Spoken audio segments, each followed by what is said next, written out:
Hey guys, this is Jim Stout with Slam Fun Holdings. I'm here to tell you a little bit about what I know in the realm of mobile home park infills and some other ideas of how you can make money with mobile home parks, how we make money with mobile home parks as well.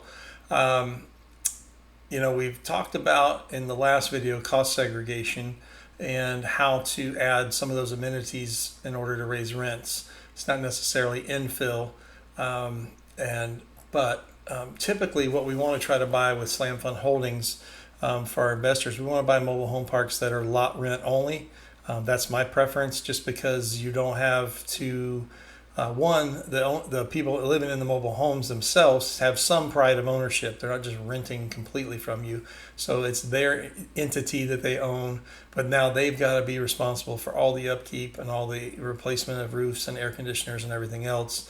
So, yeah, you're not depreciating the mobile home, but hopefully you're able to depreciate some of the amenities and do that through cost segregation and get your money up in the first couple of years.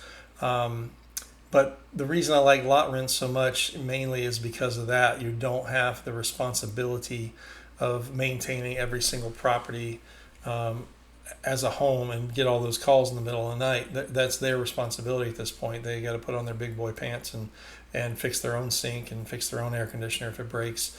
And we're just collecting money on the lots, the lot rent itself. And there's actually a couple of ways that you can, the only thing you really have is property tax. And there's some ways to actually pass that on to your renters as well. But you need to talk to your real estate attorney. But we've been able to do that in Florida a couple times. So what you're going to look for in a mobile home park, if you have some infilling to do, one of the things we have with Slam Fund is one of our sister companies has a mobile home dealer license here in Florida. So we're able to acquire brand new homes at a pretty cost effective rate. And what I like to do is buy a mobile home park that has got some vacant lots available in it still, especially if it's not already lot rent community. As long as I can do that and I can rewrite the covenants and restrictions, or make sure at least the zoning allows for that. With the infill, you're going to start bringing in new homes right away, and what you're going to do is offer your existing tenants the opportunity to upgrade from the home they're renting from you in to owning their own home. And you're going to want to line up a finance company to do that. 21st Mortgage is one of many that do mobile home financing, and you're just going to want to have an account set up with them as a dealer essentially for them, and they will finance the homes, and you only have to worry about collecting the lot rent. So but you can find any finance company to do it, or you can hold the money yourself, hold the notes yourself. But so now what you've done is you've emptied some of your units that are older in the community and moved those tenants into buying one of your mobile homes on one of your what was a vacant lot. So now you've created that lot rent off of something that had no income. You sell them the home for what it cost you. You're not there to make money off the mobile home itself. So it might cost you anywhere from 65,000 to 150,000, depending on the brand you bring in and the size and quality, whether you're giving them a carport or garage or driveways and porches and all that. It just depends how much you add into what you're providing for them. But typically you're going to be able to bring in a home and connect it up to sewer, water, the moving costs, the bringing it on the site and everything, under 100 grand. So you try to sell that back to them for that. You keep the lot rent. Now you filled in some of your vacancies and you've emptied that unit that was fully rented. Go in and remodel that unit and put it up for sale as well, to where you're selling the unit itself and keeping the lot as lot rent. So that's in a community. If you're coming in and it's unit owned by the park, all units are owned by the park, and you're just trying to transition it over. The only real way to get that done effectively is to have some vacant lots available, because they start seeing these newer homes come in, and they want to live in those instead, and you give them an opportunity to own on top of that. If they don't take the opportunity, then obviously you open it up to the public, and there are some companies out there that if you don't have a mobile home dealer license, that will be more than happy to send people your way. and rent the units out for you. They have mobile home MLS license for mobile homes. Essentially, it's not on the MLS, but they have their own little version of that. And then another opportunity for infill is if you already have a lot rent community and you've decided to take advantage of that cost segregation, or whether you didn't, but if you came in and added some amenities, so now your community is one of the few mobile home park communities in the area that has a swimming pool and has a community center and has a fitness center, those kind of things that you've been able to enhance the property with. Maybe if you've come in and repaved the roads or paved some, if it was just an old dirt driveway community, and now you've made this one of the more sought after mobile home communities in the area, now you can go out and solicit some other, you got to be careful, but you have to contact some other mobile homeowners in other communities that have very high lot rents.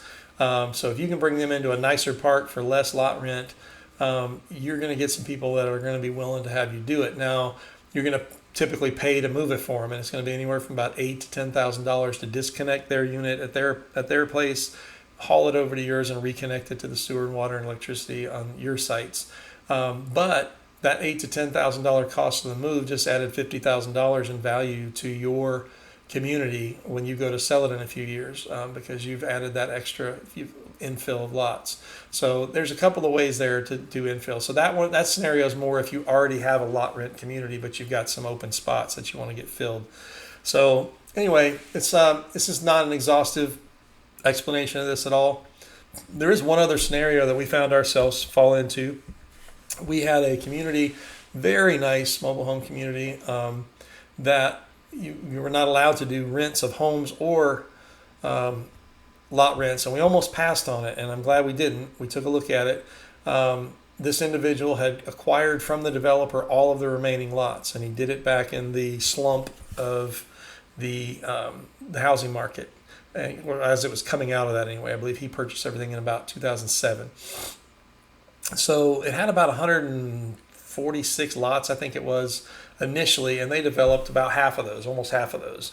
And they had some really strict HOA requirements, but they did have a community building. They had a swimming pool for the community. They put in their own water and sewer system, and very, very good HOA, good strong HOA. They required every home to have a carport, a screen porch. They had to have double driveways. They had, so they had to put in their portion of the sidewalk in front of the home. So it was a nice, really nice family community right next to an A-rated elementary school.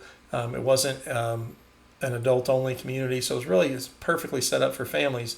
And when we first heard about it, we were like, well, we don't really want it because we want lot rents. But this guy had 70 lots available still. He had been pricing them at $30,000 a lot, and just decided he wanted to get out of it. He lived down in South Florida and didn't want to have to mess with it anymore, and he offered those up at $15,000 a lot. So we had, I believe it was 72 lots. 2 of those were actually double lots. He tried to call it 72 lots, but it was really only 70 that we could deal with. So we acquired the lots, and that's essentially why we got our mobile home dealer license. So we went in and started bringing in lots and doing infill into the community, and found that we were able to turn about a $25,000 average profit per home. So once we kind of established our breakdown, our costs, we were able to sell them around 170 to 200,000, depending on the size. We put one of them was a 5-bedroom, 3-bath mobile home, it was really big. About 2,100 square feet that we sold for just a hair over 200. The first couple that we started doing, and then the second one we did was a 3-2, about 178,000. So homes in the area are selling for 250 to 300, and we're able to provide a nice community where homes under 200. So it was kind of a no-brainer to us to do it, and we got our pipeline going, and we don't want to flood the market with them. But we trying to run 1 or 2 of those a month through there, and that's a nice little income coming off of that. So really saving the money on the lots was a key factor for us, and that's one that we did we did with cash, so we really don't have any carrying costs on it. So if it slows down or turns bad, we're not going to get caught in an awkward situation. So anyway, that's another opportunity. I wouldn't necessarily say that's a common opportunity, but so there's 3 different ways to attack mobile home parks. And so, yeah, we think that's a really cool way to do it. And then we're also, because we're so big on raw land, we are looking to start building from scratch, because the prices with this market the way it is have just gone insane to create a mobile home or buy an existing mobile home park with more than about a 5 or 6 cap. They'll tell you when they're marketing it that it's a 9 or 10 cap or 11 cap, but when you really look at the numbers, it's more like a 5.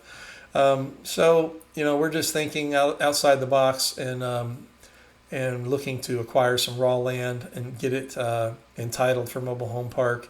I think if we come in with the amenities up front built out, then we can hand those amenities off to the HOA later. So it's really not a cost that's going to affect us as lot rent owners in the future. The homeowners that own the homes will be part of the HOA that pays for the swimming pool and the boat dock and the big community center, and all the other amenities we're going to add in to keep our lot rents high. So that's coming up on the board for us. If you want to look into more of that, keep your eye out on our website, Slam Fund. There'll be some investment opportunities, hopefully in some residential or some land development opportunities to acquire dirt for mobile home and start putting the homes in there. So it'll be a little bit longer stretch, but a lot higher profit, because our numbers projections right now are looking at that we'll be able to pull a 15 to 18% cap rate out of that by just developing it ourselves. Of course, it's going to take us a couple of years to sell it out. We're talking 300 or 400 mobile homes at a time, more than likely. And so it's not going to be overnight, but it will create some passive income within the first year or two, and it'll only grow year after year. So anyway, I hope this video has been helpful. If you like what you see or have seen or heard, and you're watching this on YouTube, if you would just like us below and maybe subscribe, that'd be great. Share it with some family, friends, or fellow investors. And if you're watching this on slamfunds.com's vlog page, then you already know a lot about us, and hopefully you've already invested with us or looking to do so in the future. So anyway, this is Jim Stout, and I'm out. Talk to you later.